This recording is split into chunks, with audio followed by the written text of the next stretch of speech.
Varētu pastāstīt vēl tādu gadījumu. Tēvs man stāsta, sacensībās dēls brauc ar kvadriciklu, un tas kvadricikls paliek lēnāks un lēnāks un lēnāks.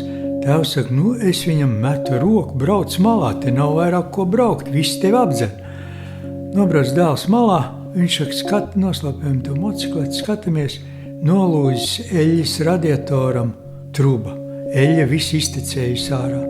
Skaidrs, motors ir sabojāts neglābjam, ja bez eļļas ir braukts.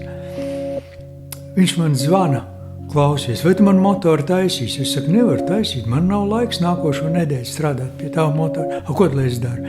Es saku, piemetīni radiatoru štuceri, eļļu un paprovē, kā viņš iet. Viņi izmēģina un saka, nekāda atšķirība, iet tāpat kā agrāk gājis. Nospriežam, nākošās sacīgas laiks taisīt nav, lai brauc. Tā puisis nobrauc vēl vienas sacensības. Parasti pēc tādām avārijām tur ir ļoti liela kapsēta tajā motorā.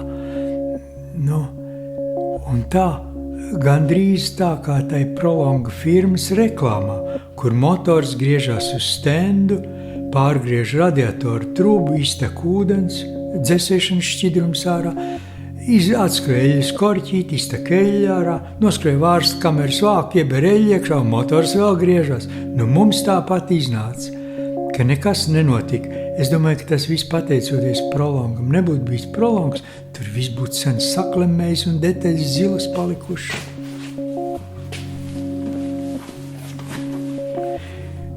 Gribu pastāstīt jums vēl tādas novērojumus. Parasti, kad mašīnā ielē AFMT piedeva Prolonga firmas, tad pirmās dienas baigi labi mašīna iet.